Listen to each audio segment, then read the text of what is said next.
To remove the separator, we have two screws here, 1 and 2, and 3 catches here, 1, 2 and 3.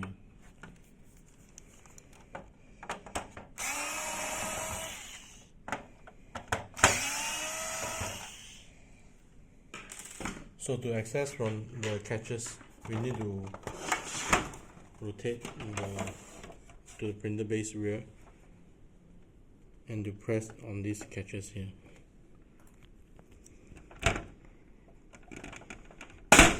Okay.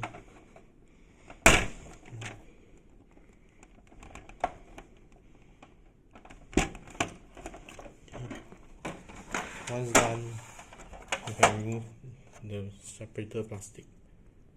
Okay. Please also ensure that the spring is here, is not deformed.